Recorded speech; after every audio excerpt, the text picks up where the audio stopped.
When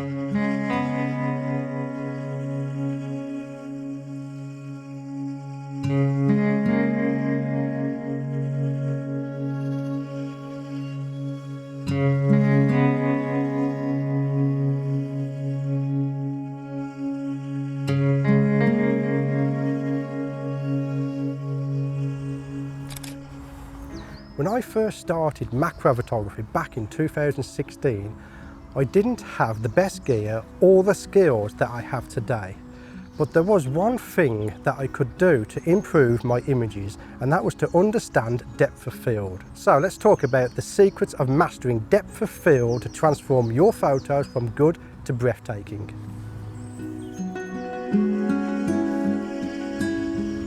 Depth of field is a term in photography that describes the extent of a scene that appears acceptably sharp in an image.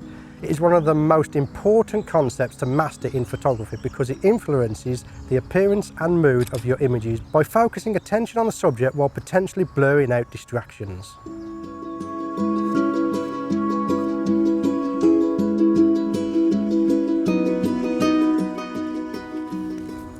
Your camera's aperture setting affects your depth of field. Using a smaller aperture like f16 or f22 results in a narrow opening through which the light can enter the camera. This smaller opening increases the depth of field, making more of the scene from front to back appear in focus. This is particularly useful in macro photography where the subject details are critical and you want more of the subject to be in focus. Using a larger aperture like f2.8 or f4 means a wider opening and result in a shallower depth of field. Only a small part of the image, often just a narrow plane, will be in focus. This can be used creatively to isolate subjects from the background, making the subject stand out while the background is beautifully blurred. The aperture setting also affects your exposure. A higher f-stop will result in less light hitting your sensor, and you'll need to adjust your shutter, ISO, or add more light, like a flash, to compensate for the change in exposure. In practice, the choice of aperture in macro photography often involves a trade-off between achieving significant depth of field and maintaining optimal image sharpness. Photographers need to adjust aperture settings based on the specific requirements of the shot and the characteristics of the subject. Choosing the right aperture all depends on your subject and your creative style. When I photograph my jumping spiders, I often use an aperture that gets just the spider's eyes in focus. But for maximum detail, I'll focus stack. More on that later.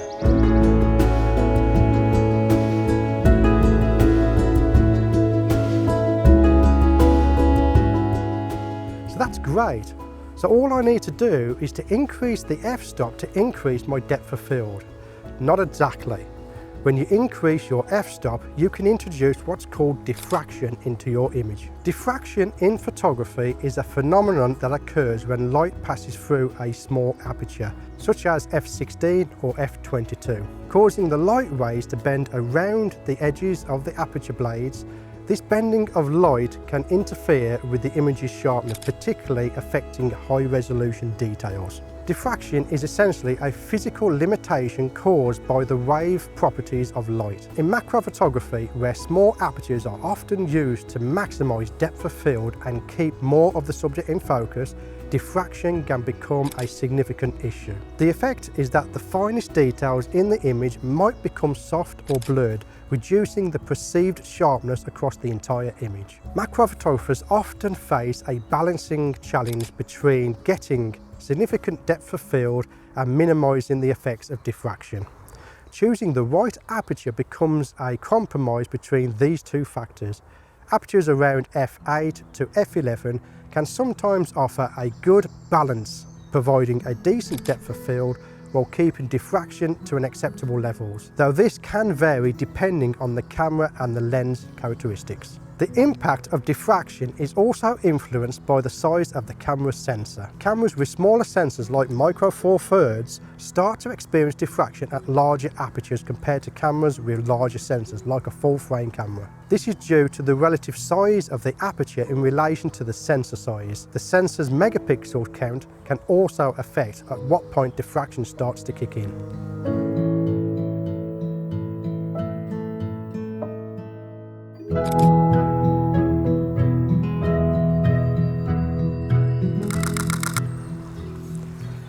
In macro photography, the focal length of your lens is a significant factor in affecting depth of field. Generally, the longer focal length, e.g. 100 or 180 mm, results in a shallower depth of field, while shorter focal lengths like 50 or 60 provide a deeper depth of field when all other factors are held constant. This means that with longer lenses, less of the image will appear in focus at a given aperture and shooting distance compared to shorter lenses. Longer focal lengths also affect the appearance of the background in macro images by compressing and blurring it more effectively. This can be beneficial when trying to isolate the subject from a distracting background, creating a cleaner composition that highlights the subject more effectively. Macro lenses are specifically designed to optimize the performance at close focusing distances, and they come in various focal lengths to suit the different needs and styles. Each focal length offers its unique advantages and limitations, and the choice largely depends on the specific requirements of the subject and the photographer's creative goals. What is your favourite focal length? I like around 100 mm, like this lower 90 mm for my Canon full frame camera. Let me know in the comments below what your favourite focal length is for macro photography.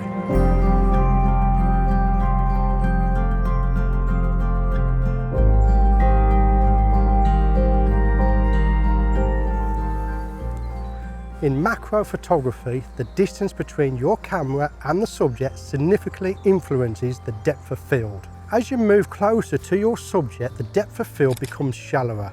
In macro photography, where subjects are often photographed at very close ranges to achieve high magnification, this effect is particularly pronounced. Even slight adjustments in distance can lead to a significant change in depth of field. Achieving higher magnification, which entails getting closer to your subject, results in a shallower depth of field.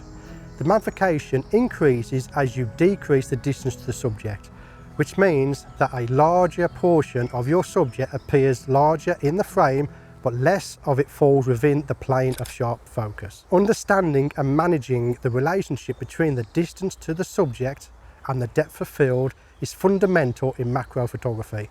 It requires not only technical knowledge of how the camera settings like aperture and sensor size affect depth of field, but also a practical understanding of how to physically position oneself and the camera in relation to the subject to achieve the desired artistic effect.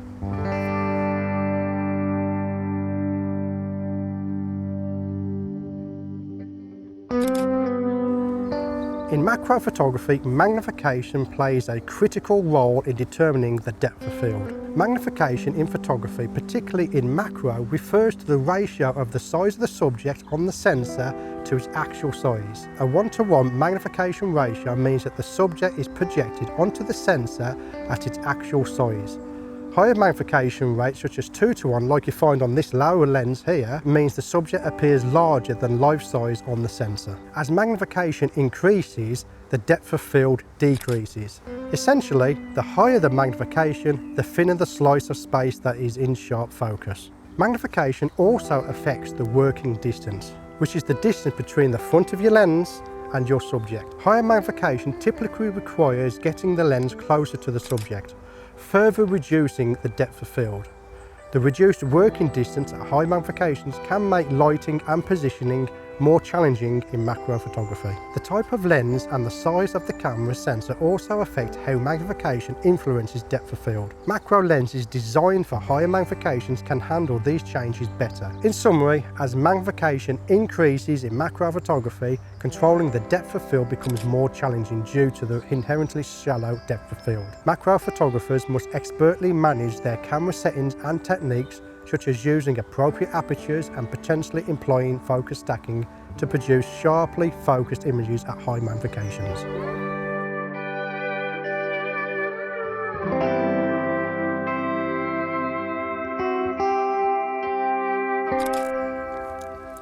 The crop factor of a camera, often found in cameras with APS-C or a micro four thirds sensor, plays a significant role in influencing the depth of field in macro photography. The crop factor refers to the ratio between the size of the camera's imaging sensor and the size of a full frame sensor, a 35mm film equivalent. Common crop factors include 1.5 times for many APS-C sensors and 2 times for micro four thirds sensors like this one in my Olympus. A crop factor affects the effective focal length and field of view of lenses used on the camera. Cameras with a crop factor generally produce a deeper depth of field compared to a full frame camera when using the same effective focal length and aperture settings. This means that more of the image appears in focus from front to back. For instance, a lens with an actual focal length of 50mm on an APS-C camera, a 1.5 times crop, behaves like a 75mm lens on a full frame camera in terms of field of view, but retains the depth of field characteristic closer to that of the 50mm lens, effectively increasing depth of field. Let's take my 60mm lens on my Olympus camera by calculating the crop factor, which is 2 times on my micro four thirds camera. This lens effectively acts like a 120mm lens. And to calculate what type of depth of field you would get, all you need to do is multiply your f-stop by the crop factor. In this case, 2 times. I often use an aperture of f8, which means to get the same look on a full frame camera, I would have to use a 120mm lens at f16. A simpler way to understand how the crop factor affects your depth of field is this. To get the same field of view as you would do with a full frame camera with the same focal length lens, you would have to step back if you're using a crop sensor camera. And as we've seen in a previous chapter, your distance to the subject affects your depth of field. Stepping back to get the same field of view increases the distance to your subject, increasing depth of field. In macro photography, where controlling the depth of field is crucial due to the naturally shallow depth of field at close focusing distances and high magnification, using a camera with a crop sensor can be advantageous. Photographers can more easily capture images with significant depth of field without having to stop down the lens too much, which would introduce diffraction issues. Overall, understanding how a camera's crop factor affects depth of field helps macro photographers make informed choices about their equipment and settings. It impacts decisions regarding lens selection, aperture settings, and the techniques used to achieve artistic and technical outcomes in macro photography. That's one of the reasons why I chose to go with a micro four thirds setup for my main macro photography gear. It gives you that little bit of more of an advantage over a full frame setup.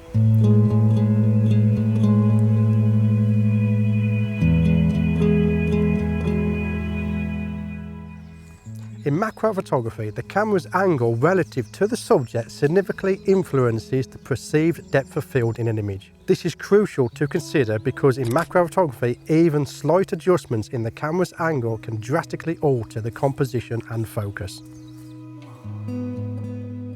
The angle at which the camera is positioned relative to the subject affects how the plane of focus intersects with the subject. If the camera is positioned parallel to the subject, the plane of focus aligns squarely across the area of the subject, maximising the area that appears sharp. In contrast, if the camera is angled, e.g. shooting from a side angle where the lens is not parallel to the subject, the plane of focus slices through the subject at an angle, reducing the portion of the subject that is simultaneously in focus.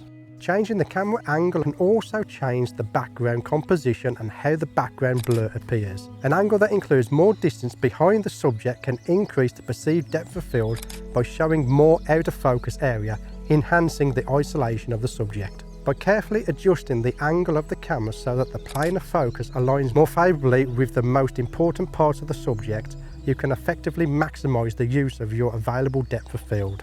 For instance, while photographing insects, I will try to get square on with the insect's head or side on so I can maximise the depth of field along the insect's body. The choice of angle is not only about technical considerations, but also artistic ones. Using angles creatively can lead to interesting compositions where certain parts of the subject are deliberately focused or blurred, guiding the viewer's attention in a specific way. In summary, the angle of the camera in macro photography is a powerful tool for controlling both the aesthetic and technical aspects of your images. It affects how much of the subject is in focus, the appearance of the background and the overall depth of field, making it essential to consider carefully when setting up for a macro shot.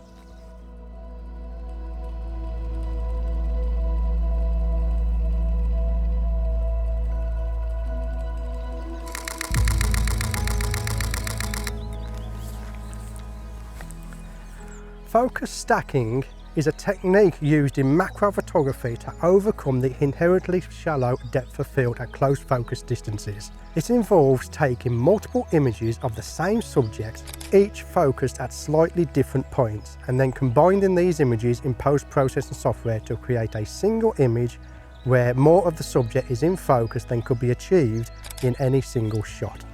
This method allows photographers to use optimal aperture settings to maximise the image sharpness and avoid diffraction, while still achieving a greater depth of field than would be possible with a single exposure. By merging the sharpest parts of each image from a sequence where the focus is gradually shifted from the nearest part of the subject to the furthest, focus stacking provides a way to get detailed, uniformly sharp images across the entire subject. This technique is particularly valuable in macro photography, where precision and detail are crucial. For a more in-depth look at focus stacking, check out this video here.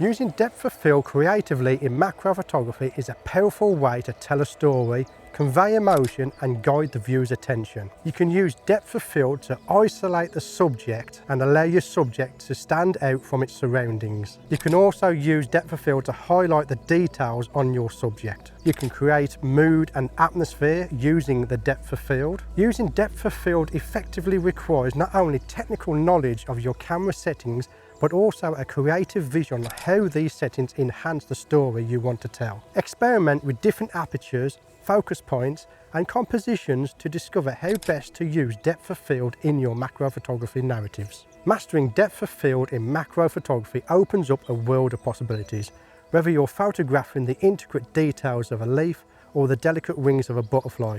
Understanding and manipulating depth of field can elevate your macro photography.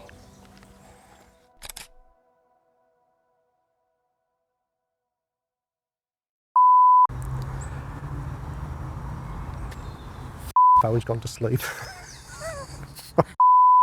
It is one of the most important concepts to master in photography because it's gone too fast. Using a higher aperture, like, not higher, I'm just waiting for the kid with a small to go past in his bike.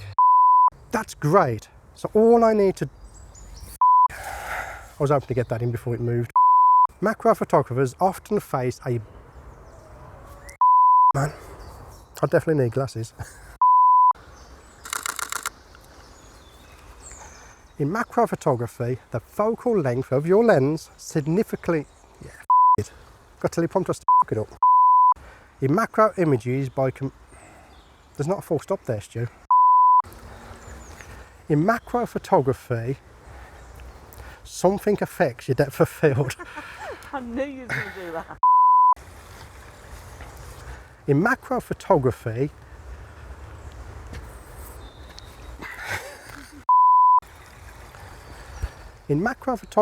the distance between your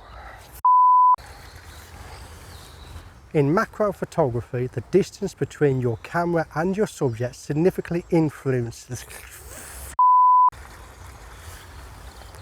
In macro photography, the distance between your camera and your subject significantly influences the depth of field. Magnification in photography, particularly macro, refers to the ratio of the... You cold? No, why? Your nipples sticking out? I'm going to tuck my ass in while people walk past. In macro photography, where controlling the depth of field is crucial due to the naturally shallow depth of field at close focusing distances. Oh, now, Stu, you've got to start using full stops. In case you hadn't noticed the change in background, we had to move location because the local druggies of Cannock turned up and they was eyeing up our gear. So we got out of there.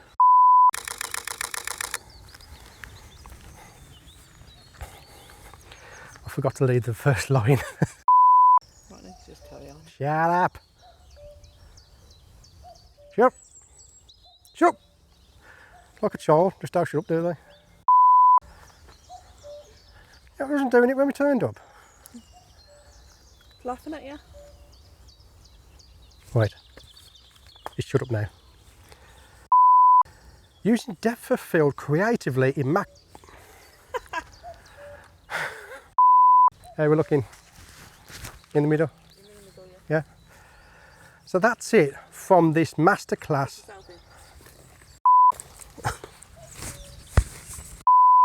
Suck it in and don't breathe out, okay? So that's it from this masterclass on what is it actually called? You notice when I'm setting up, he's not doing nothing, but when I go to start talking, he speaks. There'll be someone watching now going, cuckoo, go and photograph it. And of course, like and subscribe. My name's Stewart Wood. Stop touching your microphone, Stu.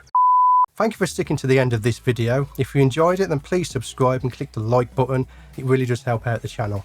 I want to thank my Patreon supporters for their continued support in supporting me and this channel.